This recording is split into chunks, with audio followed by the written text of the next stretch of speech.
We are on Jazz Street with Bonerama. Welcome back to Rochester, gentlemen. Thank you so much. Be here. For the record, please state your names. Mark Mullins, Craig Klein. And you guys play?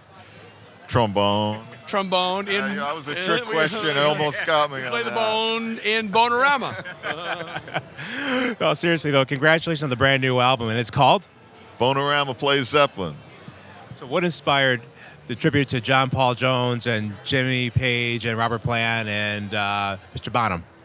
Man, we've been playing a lot of different music over 20 years. You know, people that see us come, they don't know what they're going to get. You know, Bonerama, New Orleans funk stuff or some rock stuff. And we've been playing Led Zeppelin stuff for years. And we just accumulated a whole bunch of it.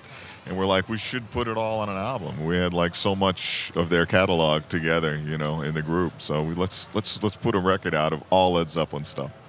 That being said, Mark, you're talking about a decade's worth of music. How were you able to distill that all down to one album with all the great songs they put down and arrange it to make it sound like Bonerama? That's the hard thing, is figuring out what you're not going to put on there, because there's so many great songs in their catalog that would be great, and there's so many rock riffs, and so much of their music transfers great to different instrumentation. People might not think of it, but so we just pick stuff that we like, that moves us, you know, that makes people move, and we leaned on that, and that's what we're rolling with, that stuff. Talk about how this has been going over live, because you're talking about Zeppelin. People like, they can only hear Zeppelin one way only. Well, you guys present it your way. What's been the reception like? Well, the key to it all is that Mark Mullins and Matt Perrine wrote the great arrangements for that music, and that translated to what we did in a really nice way. And that was the key for us, is making the arrangement the right way to do it. You know, it's a little bit unpredictable, because where Jimmy Page takes a big blazing guitar solo in Heartbreaker, we give it to the sousaphone player. Why not? Because in New Orleans, that's what we do. You guys make Led Zeppelin second line, and it worked out perfectly. Man, why not? Totally. That's the right thing. I would be remiss if I didn't mention, talk about the legacy of Dr. John, losing Dr. John so recently.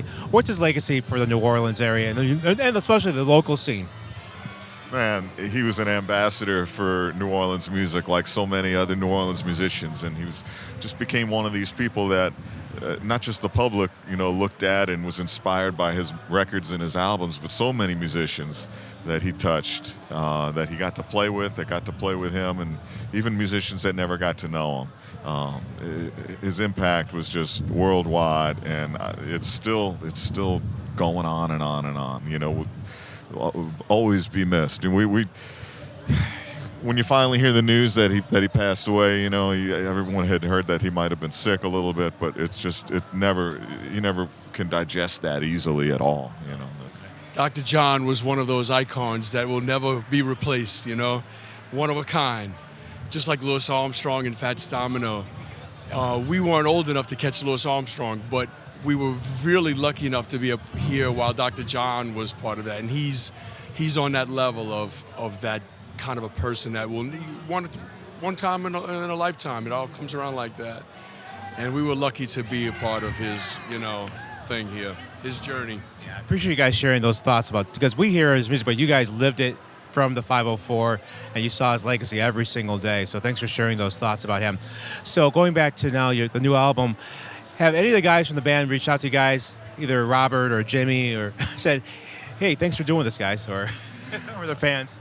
Well, Robert Plant was in New Orleans after Katrina working on a great album, and he heard it while he was in town. He heard The Ocean, our version of The Ocean, and I got to meet him when he was in town and talk to him. He's like, oh, he loved it. He's like, I loved it, except you left out my part at the end, the oh so good part. I'm like, man, we sure did we left that out of The Ocean. But otherwise, no, we haven't heard from any of the other ones, but it was just flattering that he would take the time and at least listen to it, you know. It was really cool. Well, we're excited to hear it live in person tonight at 7 o'clock, and again tomorrow night here on Jazz Street. So guys, thanks so much for taking jazz further with Bonerama doing Led Zeppelin. Thank you. Thank you.